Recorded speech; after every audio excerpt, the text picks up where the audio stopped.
I'm good, Mark. Well, first of all, thank you for doing this with me. I know you're very busy, and the timing, the pandemic, COVID-19. How are you doing there in London? How are you guys?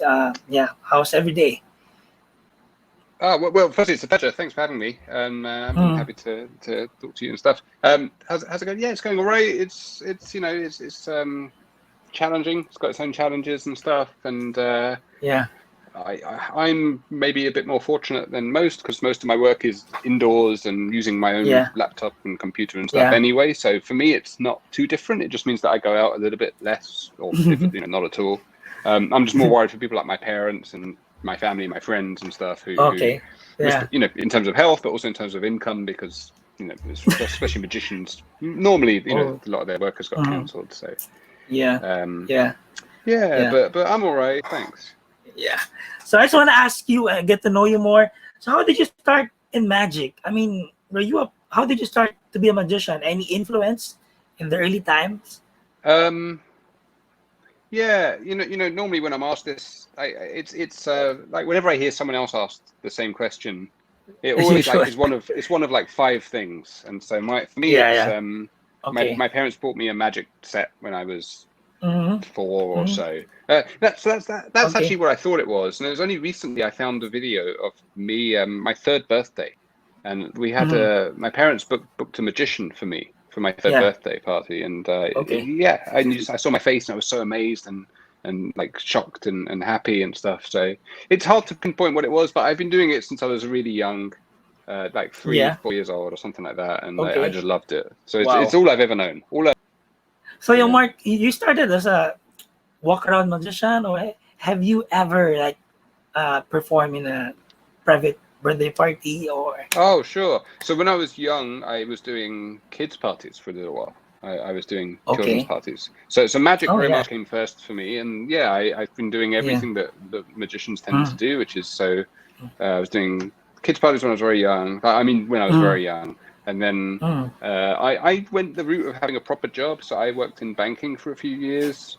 And then I worked, so I went to university and I did maths as my undergraduate, and then for my master's I Yeah. did Yeah. maths and kind of a Wow. bit of computer science. But I've always kind of been Wow. very kind of had magic as the hobby. It was always my hobby doing Yeah. magic, and once in a while I Okay. did a gig here and there. But then I quit my job in Mm. banking after I graduated from my master's. I quit my job Mm. and I thought, okay, I'm going to do magic full time, and I didn't know what that was going to be. Mm. So originally I would do gigs full time. I was performing, at private parties, birthday parties, weddings, and or any form of event. I was performing. Yeah, I suppose it's the people who were kind of on TV growing up. So originally it was Paul Daniels was a magician who was on Oh TV when I yeah. was young. So Mm. I used to watch him all the time. He was absolutely someone who I loved and Yeah. thought was great. And then it was when Mm. like David Blaine started coming along, and there was Yeah. another Yeah. street That's magician true. called Paul Zenon who was on TV. So Yes. whoever was on TV, I loved. So Paul Zenon was originally, Yeah. then David Blaine. Right. Not too long after, there was Derren Brown's show here in the UK, which was amazing. So watching So that was. Hmm. so was it David Blaine first before Derren Brown coming Oh out from yeah, the yeah, mainstream? absolutely. I think I've heard that there Oh. would be no Derren Brown if there wasn't David Blaine. They would never have got the Really? I didn't show. know that. Yeah. Mm. Yeah, I think the whole point of the show is they wanted a kind of a Derren like a Blaine, but in the UK. Maybe In the UK. eventually that had a slightly different Yeah. angle. I think this is what I've read in other interviews and stuff online. As close-up magic, usually it's card magician, and then there's mentalism. Do you start? Where can you say that you were originally inclined during that time? Is it on mentalism or Uh, close-up magic? I think originally close-up magic for sure. Originally Mm. close-up magic. I think it was only when Derren Brown started doing his TV stuff that mentalism for me became more interesting and more something Yeah. that I realized I quite liked. Yeah. But Yeah. card magic originally for sure. Coin magic, I've got the I don't know where it is. Maybe it's over there. I've got Yeah. Yeah. Bobo's modern coin magic book, which Obobos. I studied. I think that there was a point where you could almost tell me any coin move, and I would tell you what page number it's Wow. on. I could do a book test Oh, with Bobo's coin magic, but I've never been very good with coins. I've never been a great coin magician. Um, yeah. but That's amazing. So, yeah, I was growing up. I was a member of one which was closer to my parents' place. So I grew up kind of just outside of London, like in Essex. And there's a club called the Southend Sorcerers Society, which I was a member of. Wow. And there's a bunch. I know in London there's a bunch. There's the LSM, the London Society of Magicians, I think it stands for. And a few others. The magic circle is enough for me. So Mark, what's your course? Just for the sake of information, what was your course? Your master's? My master's. So my undergraduate was I love maths, or math if you're in America. Yeah, I love maths. So my undergraduate was just maths. I went to Imperial College London, which is a university in South Kensington in London. Which I really enjoyed. So that was my 3 years undergraduate degree, and then my master's was a little bit more specific. It was I really like computer graphics and stuff and visual effects, and so this was a master's. It was a bit more specialized, but it was technically it was computer science and maths. It was a bit more mathsy though, because it was more into like the very fundamentals. But it was computer science and math, but focused on things like computer graphics and machine learning. So there's a lot of machine learning and because about how machines can perceive images, and so it's called computer vision or machine vision. So I came up with the idea for Wiki quite early, for Wikitest. That was quite early on, but I didn't really make. So in terms of releasing, in terms of making things, I've come up with some stuff quite early and have had it for quite a while. So Wikitest I released in 2016, but I had that for a good few years before that, like 2012. I think I was performing it still. I came up with all this stuff before. The thing about Wikitest, when I made it, I never thought it was that interesting. I never thought people would like it. Because I had no idea. I thought, oh, surely this is what people do all the time. I didn't realize it was so. So it would be something of interest to anyone else. So I just made it, and I would perform it to some friends who weren't magicians who quite liked it, and they found it, I guess, quite good.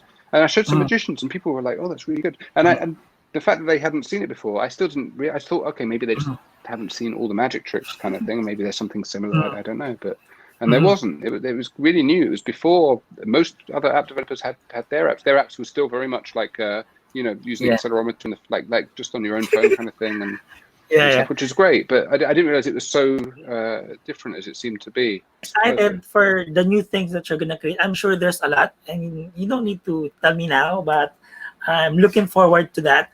My next question is this: in combining technology and magic, do you follow a certain process in each app development that you've released? Yeah. Oh, great question. Yeah, 100%. I have like a friend of mine he writes this magazine, and they asked me to write like rules of phone magic. What rules do I go by? And I thought about it, and I figured, I never really kind of considered it before. I've always kind of feel like this feels right, or this doesn't feel right. And then when I started writing this article, I wrote out bullet points as to what I think makes a good magic app and what I think makes a bad one. I realized that these are the rules that I stick by as much as possible. And so yeah, I absolutely have like a list of rules, and I don't look at them that often. But when I'm making something, sometimes I have a little look again, and I go, you know what? I think this one could be better. So another one is make sure that the technology feels incidental. Like it shouldn't feel that you're using technology because that's where the method is. I think it should feel that you're using technology because you have to use technology for this part of the trick. So with earworm, my earworm trick, it makes sense because you can't do that trick without technology. If I wanted to say to you, think of a song, I'm going to play the song. Well, how am I going to play the song? I'm going to play a song and I'm going to keep the volume down. Do I have like a massive stereo? And I say to you, okay, I've got a massive collection here of CDs. I'm going to take a CD and put it in, playing the song. I don't want to see or hear what it is. So I'm going to turn the volume down, name any song, and then you turn the volume. Like, this is impractical. These days, the way we play songs is on our phones, YouTube or whatever we use. So it has to feel natural. And that's why the justification as to why you're using a phone needs to feel like that's because of the effect requires it, not the method. With Wikitest, it's the whole beginning of Wikitest is you say, look, here's how many articles. It's because if I said to you, here's a book, I would probably say, look, it's got 700 pages or something.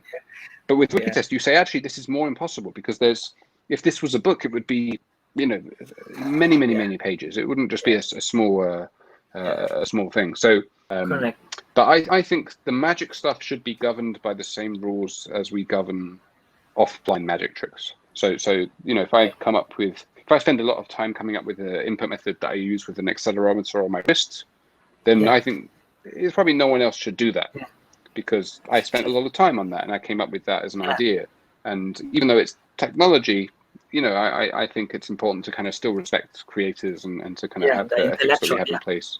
Yeah, exactly. It's the intellectual protection stuff. So it depends, and people have different views, and people sometimes do things maybe I think a little bit without asking as they should. I've been asked things in the past. People have come to me and said, I really like this thing that you've got in Wikitest. Can I, like maybe a small one particular thing, can I use it in mine? And sometimes I say, sure, sure. If you mention my name, maybe that'd be nice. But just credit. And sometimes people don't ask. I've had instances where people have copied a lot of my stuff. And I'm not so happy about There's a lot of magic app right now, and I would just say, who's this? Who's the creator of this? And there's a lot of magic app now, especially. I've had stuff where some of my code has been copied, and some of my like it's been really annoying. But, is there no patent in that when it comes to like what you said, the codes? Or it's the same with any normal magic trick. It's really hard. Like to patent something means you're patenting like technology or an idea or something that you can show to be yours, I suppose. But I don't think that's I don't think that's something that's a challenge. Right? It's a challenge, but it is what it is. I don't think if there's a competitor out of one of my products, I spend a lot of work trying to make my products look and feel and work as well as they can. So I think the thing which people can't copy or steal is that stuff. Like that's a lot of work, and there's no shortcuts to that. So even if you copy someone's idea, the app I think would still maybe not be as good in some ways. So. Hey Mark, if someone would like to tap you, for example, they have a special project, whether it will be in magic or in any business application, are you open for that?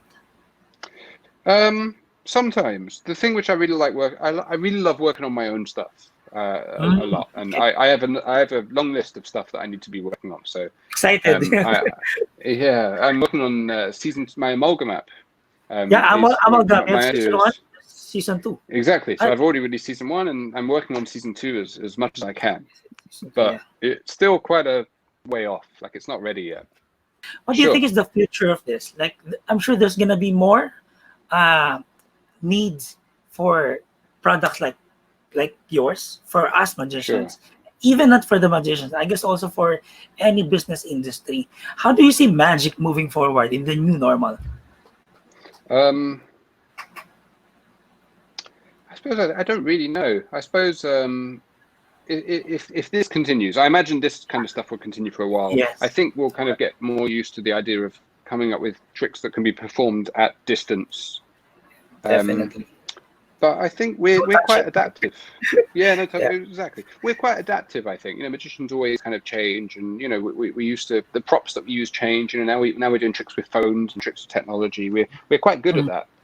So I think that we'll be okay as a group, and I think we'll be okay as long as people still want to watch magic shows, and I think people do. I think there is, I think magicians have always got a place. So as long as that's okay, I think we'll always kind of be around to kind of provide that service. But but I think things will just kind of, the tricks which are more in your hands and stuff, maybe won't be so useful for a little while. But things which are more, I can read your mind from here and do things like that, I think become more interesting.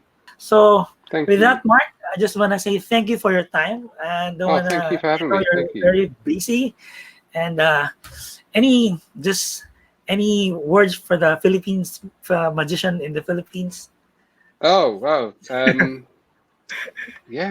love to come out there one day. That'd be really cool. I've never been to the Philippines, so but I like your food. I used to have an adobo and really hello. I think was the dessert. Where did in you? London, there's a Filipino restaurant I would go with my friends sometimes.